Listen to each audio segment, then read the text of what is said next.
Hello everyone, welcome back to my channel. My name is Tara Kabatoff, and in this video I'm going to be talking about the intersection between life path numbers in numerology and zodiac signs, specifically highlighting the perfect pairings. Life path numbers and zodiac signs are like the celestial dance of fate, and when certain combinations come together, it's like the universe is mixing a potent cocktail of energies. Some may spark tyrannical force, while others unleash a power that can move mountains. So fasten your seatbelts, because today we are uncovering the most dangerous pairings that might just redefine the way you define destiny. So let's dive in. First of all, I have to mention, these pairings are based on my observation. I'm doing this strictly for fun. If you have these pairings, they can work in any kind of way because you are a unique individual. So what I'm going to include here is what I see as the perfect pairings as far as getting the most out of both archetypes in one go. Now, this can be the best pairing on a dynamic, inspirational, very complementary, or it can be a very powerful pairing in the shadow. I'm going to explain it all here in this video. And if you don't know your life path number, I will leave a link below. You can follow it through to find out your life path number and part of your soul's blueprint in this lifetime. Let's start with life path 1. We're going to look at the perfect pairing astrology sign with the life path 1. The 1 energy, as you can see, the symbology is very upright, meaning that it is a representation of leadership, of determination, of innovation. It's a very strong and assertive energy. It also is the start of a new cycle. The 1 also is associated with the sun traditionally, which then would represent an association with Leo. However, in this particular pairing, I am going to assign Aries to the number 1 for the most dynamic pairing with this particular archetype. Now, Aries being the first in the zodiac calendar, the 1 being the first in a numerology cycle, is the perfect pairing. It is all about initiation, determination, leadership, strength, and will. However, because this is a perfect pairing energetically, very strong, a very impulsive, a very powerful pairing, the shadow can be just as powerful. So with Aries, there can be a lot of impulsiveness, a lot of quick reactions, and a lot of self-centeredness in the shadow. Now, remember, we all have a little bit of these traits within ourselves. It doesn't define who you are if you do have this combination. This is just a representation of the energy available. So this one is very powerful for creating change, for leadership, for innovation, for inspiration, inspiring others, but it also could fall to the deepest of depths within the ego. Looking at life path 2, you can notice the symbology is very much of service. The head is lowered and bowed. Traditionally, the 2 is associated with the moon because of its sensitivity, its ability to relate to others, and to be very diplomatic and sensitive towards others. So for the perfect pairing for the number 2, I actually am going to include all of the water signs. So Cancer, Pisces, Scorpio. I feel, however, Cancer and Scorpio could take the 2 frequency, the 2 archetypal aspects into the depths of the shadow side very easily due to the nature of the intensities of both Scorpio and Cancer in the emotional self. The 2 is a very sensitive number. On both sides, it has beauty and empathy and compassion and understanding and diplomacy. On the other side, while we all know how emotions can be, they can be very uncontrollable sometimes and also very destructive. So in the shadow aspects, I feel that out of the 3 water signs, Cancer and Scorpio could take the 2 into the depths of the shadow, into the more difficult emotional aspects of our being. Pisces, I feel, could be a very nice complement to the 2 because of Pisces' ability to heal and to sense and to almost transmute some of the more shadow aspects into enlightenment, into spiritual understanding, compassion, and not that Cancer and Scorpio can't do that. I'm more referencing, I feel, the intensities of Cancer and Scorpio in the shadow aspects. However, in the higher polarity of Cancer and Scorpio, the 2 would be very beneficial for intuition, for understanding, for sensitivities, and for emotional and compassionate support towards others. All right, life path 3. So as you can see, the symbology of the 3 is part open. The front part of the 3 is very open to life, communication, friendships, socializing, creativity. It's a very, very creative, very joyful, and very young archetype. Naturally, the 2 signs that I'm going to pair with this are Libra and Gemini, both for the positive, the higher polarity, and the lower polarity. The higher polarity means that Gemini and Libra very well could amplify the gifts and the talents that the three has to offer with communication and socializing, being very sociable and outgoing and adventurous with life, but also very creative and very communicative.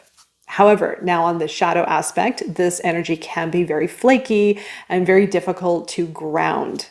So on the shadow aspect of both Libra and Gemini, that is the shadow aspect of these two archetypes paired with the three. There could be a lot of getting lost in ideas, getting lost with new ideas, new exciting things, and also maybe a little bit of flaky energy on top of that. All right, looking at life path 4, you can see the symbology of the 4 is very anchored in, it's very symmetrical, it is very solid, it's very practical. The 4 in numerology loves structure, planning, having everything in place, the detail and organization of business, of the foundation of life, of what we need to create in order to build success or build a strong, even a network of experiences. It kind of is that solid form at the very base, at the very foundation of growth. So it's a very practical, very loyal, very stable, and very reliable energy. Naturally, I'm going to pair it with Taurus. So Taurus does have that natural ability within itself to be that anchor, anchoring in and being very diligent about details and also very systematic with the way it can work. However, there is a very strong shadow aspect with this. So these two pairings, as I mentioned, many of these pairings have very, very strong complementary attributes. Those strong complementary attributes are also going to have very strong shadow aspects and very detrimental aspects if this archetypal pairing is in its lower polarity. The lower polarity, the struggle with this one could be rigidity, control, and lack of movement. It is a more serious energy, so it's not one to really have fun. It would be almost a bit of an opposite energy to the 3 that I just listed, where it's all about that structure and that stability and creating that practical foundation for growth and very responsible energy. So as I mentioned, Taurus and 4 would be really great together as long as they remain in that higher polarity, using their gifts and their talents to full capacity. However, it may fall into the shadow aspects of being very rigid, very locked in, very controlling, and very stubborn. Life path 5 is next. You can see by the symbology of the 5, we have 2 areas of the 5 moving in opposite directions, meaning that the 5 is very versatile. It is really a number of multitasking, learning different things, maybe even taking on 2 different career opportunities or 2 career paths at once. It is really great archetype for those who are maybe entrepreneurs, kind of a sales type of position, or even those who like to move and like to find excitement through new things. So the 5 is really great also with people. It's kind of that person who can motivate others, who's really good at sales, who's really good at multitasking, of course. So naturally, the 3 zodiac archetypes that I have listed with this are Gemini, Virgo, and Sagittarius. All mutable energies for this one. However, because the 5 is really good at multitasking with business and with people, Gemini definitely is my number 1 pick with this because of its mutable energy of being very flexible and adaptive and being able to maybe even take on a few things at once. However, because there's always a higher polarity, there's going to be a shadow aspect, and that is going to be the lack of commitment. And so again, there's going to be a little bit of a give and take with this archetype to understand that balance in between. I picked Virgo as well because Virgo can be very smart about the way that it does things. It's very mutable, so it likes change and adaptability, but it likes change and adaptability to make things better. However, I do feel that Virgo with a 5 may trip itself up and overthink too much before getting things done. So if you have these 2 archetypes together, there is a need and a requirement to be flexible and adaptive, but also to be practical and grounded to make sure things get done. Sagittarius, I also picked with this one, not as a stronger pairing as Gemini and Virgo, but more because Sagittarius just likes to travel. Sagittarius likes to learn through experiences. So naturally, the 5 in Sagittarius actually would be, I feel, a warmer complementary rather than an extreme complementary of the Gemini and Virgo. I feel Sagittarius with the 5 could be actually a warm, nice complementary energy. Although the same message goes for all of these, that there does need to be a level of groundedness and commitment in order to see this through. Life path 6. You can note that the 6 archetype, the symbology of the 6 is very caring, it's hugging, it's caressing. It is a very nurturing archetype. It's all about love, family, friends, relationships, protecting those that it cares about the most. Well, naturally, this is going to be Cancer. This is a perfect pairing with Cancer's archetype. Cancer is the mother of the archetypes. It is very close to family matters, very supportive, very nurturing, and very loving. Now, both of these archetypes have pretty much the same type of shadow aspects. So this can be very nurturing and very healing and very complementary in the higher polarity, but in the shadow aspect, once those pinchers come out with Cancer, it can be a real intense archetype to deal with. So it's very protective, but also very protective over its own boundaries. However, the 6 archetype has a shadow aspect of having a difficult time dealing with boundaries or establishing boundaries. And so if boundaries are encroached, if boundaries are overstepped, then the claws definitely will come out. It's sort of one of those archetypes where it will end up appeasing people. It will end up pleasing people up to a point where people may take advantage of this archetype. And then it will get to the point of retaliation or standing up for themselves or becoming very defensive and very aggressive when they feel that they're being taken advantage of too much. So I want to say with this one, make sure that your boundaries are set from the very beginning, knowing your space, knowing what's important for you, and standing true to your boundaries in a very respectful way. And I say respectful because sometimes when we become upset with a situation, we can become very defensive with our boundaries and become very emotional with boundaries as well. So this is establishing them right from the start and knowing what is comfortable for you, what do you feel comfortable with, and how do you want to manage relationships so that people are not taking advantage of you if this is your archetype pairing. That is going to be the biggest hurdle I feel for these two. Because again, as I mentioned, when Cancer has an overstep of boundaries, it can become very reactive emotionally. And while the Cancer archetype, when it is in its more feisty mode, the emotions can become very intense if it's internalized or if it's externalized. Life path 7. So you can see the 7 is a bit of the sage, the truth seeker, wanting to direct his energy towards the truth. Also, spirituality is one of the more spiritual numbers on the quest for higher learning and deeper knowledge. So it wants to understand the depths of pretty much anything that it can get its hands on. And a lot of it will be directed towards maybe even esoteric practices, spirituality, understanding the truth beyond, and the truth beyond delusion. Naturally, this is going to be Sagittarius. I feel Sagittarius is the truth seeker out of all the archetypes in the zodiac calendar. So naturally, it's very fitting. It's a very wise archetype. It learns through experiences. It loves understanding aspects of life that it finds most passionate about, but also it is a very spiritually inclined archetype. So it does have the ability to understand the bigger landscapes of life and the great mysteries of life. I also included Aquarius with this because Aquarius tends to be a deep thinker and a very analytical archetype. Aquarius dives into the depths of information. So naturally, these two archetypes can be very good together, the 7 and Aquarius, due to the nature of wanting to dissect information and really get right to the guts of the truth and what it needs in order to come out and maybe teach or inspire or translate as information as wisdom with others. I also did include Virgo with this. Now, Virgo, I feel, because of the precision of Virgo, the very analytical mind of Virgo is ruled by Mercury, so it has a very logical mind. I feel that it also could be a more shadowy type of pairing because Virgo can be very powerful within its analytical mind.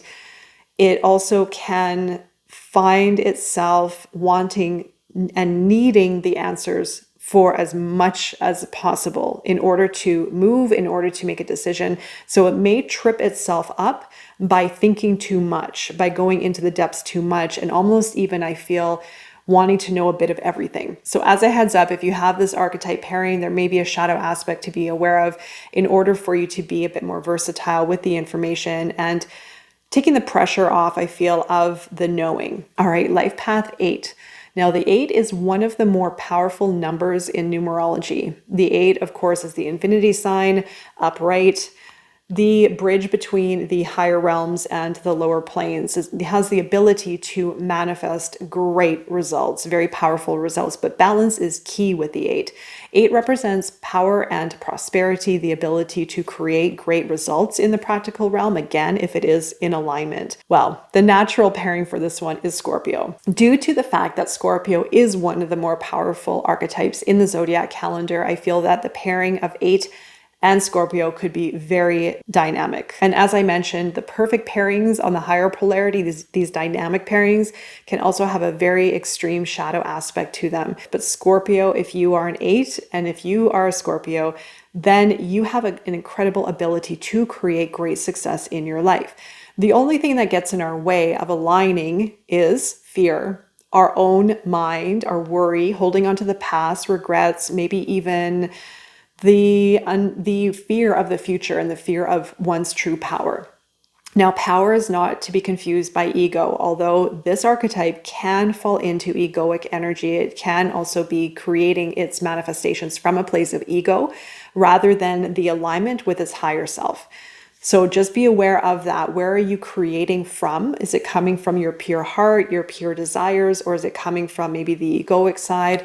If it is, then make some adjustments, because 8, when it comes from a place of ego, when it creates from a place of ego, or it creates from a place of fear or destruction or control, then there are equally, if not greater, repercussions that will happen as a result. Life path 9. As you can see from the symbology, the life path 9 is the almost all-knowing. It is a bit of the sage energy. It is a humanitarian. It also is here to serve the world. So it learns through all of the numbers in the numerology cycle from 1 to 9. It learns through all of these experiences. It has a great deal of enlightenment, and it takes the learnings from all of the numbers and all of the experiences having gone through the cycle into an application to help the world, into a way to enlighten and inspire and help humanity. So it was really hard to find a zodiac sign that would complement this particular archetype because of its vastness and because of its, I would say, its dimensional aspect to it, because the 9 does have a bit of the traits of all the numbers in it. So I naturally felt that Pisces would be a good association with this one, a good complementary, because of the fact that Pisces also is at the end of the zodiac calendar, and it does hold a bit of the traits of all 12 zodiac archetypes because it's at the end and it is at a time of deep understanding based on the experiences throughout this cycle. So Pisces naturally has the ability of enlightenment, of healing, of the connection with the cosmos, very ethereal, very creative side. And it does have a very strong correlation on the humanitarian aspect. But truthfully, I honestly wanted to include all the zodiac archetypes in this one because 9 has a very special kind of magical aspect to it. It's very relatable. It can relate to and resonate with a lot of these different archetypes and ways of being. But if I would pick one zodiac, I probably would refer it more to the Pisces archetype just based on what I said. We're going to go into the master numbers next. We have master numbers 11, 22, and 33. Now, the master numbers are in the ancient traditional numerology associated with the Holy Trinity. We have the master visionary of 11, we have the master builder of 22, and we have the master teacher of 33. So I'm going to go into each one of these separately and see what zodiac signs are associated with each. So for master number 11, you can see 11 has the 2 pillars that are reaching into the cosmos. It is one of the most intuitive numerology archetypes. As I mentioned, it is the master visionary, where we can create an alignment with our higher selves, with the cosmos, with our intuition, to envision the change for the future, to envision our future, to envision our path, or to gain answers and insights from our higher selves. Naturally, I am going to pair Pisces with this one. So the 11 also does equal the 2. And if you remember back in my 2 review, I did associate all the water signs with 2, particularly also Pisces. So Pisces naturally is going to be a good fit for the 11 too, because of its natural ability to connect with the cosmos. It does have that ethereal side to it, to be that conduit with our higher selves, with the cosmos. So it does have the ability to connect us with greater wisdom, the greater insight from the cosmos, from the universe. And also, I feel it does have a very strong sensitive side to it, an opportunity to help others in a very sensitive, caring, and compassionate way. The shadow side that I want to point out with this one is because the 11 has the polarities, it has the higher polarities, it reaches its pillars up into the cosmos, but it also has the end point of it, which can fall into the lowest of lows. So the mood swings of the 11 can be very detrimental, can be very intense, and truthfully, all of the master numbers have a very strong energy to them. So they also can have a very strong shadow side because it is an extra dose of energy. There can be an intense energy to work with for many people. So with the 11, there can be the swings from the highest of highs to the lowest of lows, which I do feel also, again, that could be a part of Pisces archetype on the emotional landscape. All right, master number 22. This is the master builder. The 22 also equals a 4, so it's usually seen as a 22-4.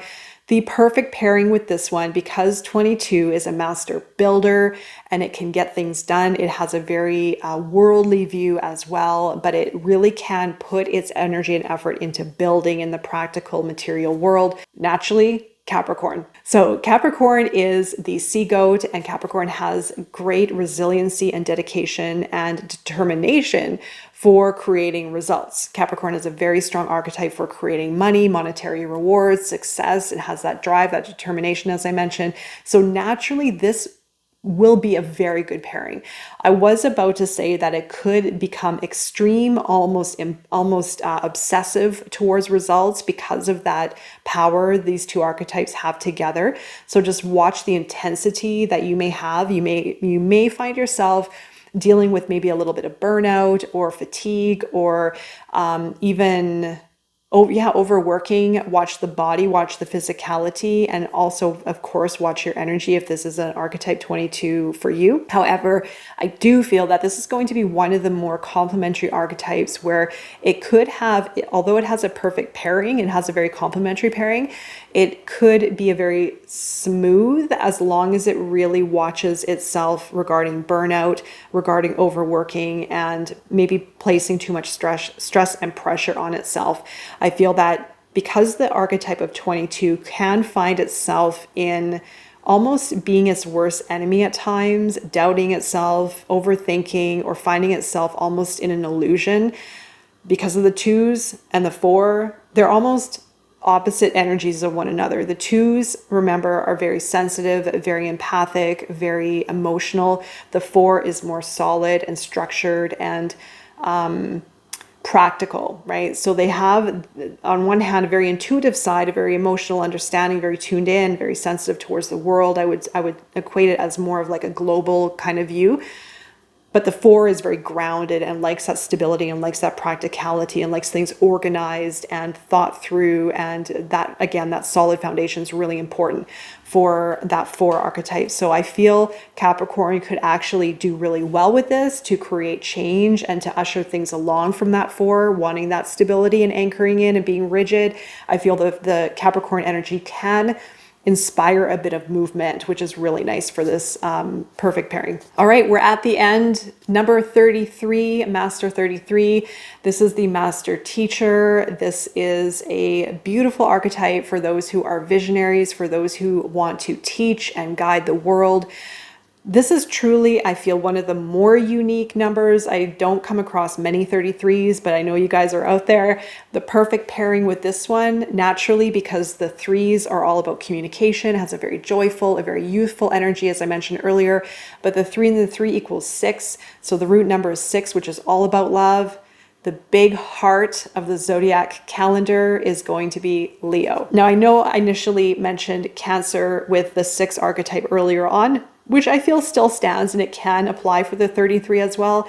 But I feel the warmth of Leo, I feel the creative energy of Leo, and I feel that big heart of Leo is going to work perfectly with the 33-6. And remember, the threes are all about authenticity, creativity, that joyful energy that we have within ourselves, our child self. And Leo energy, Leo archetype truly invites us to connect with that part of ourselves.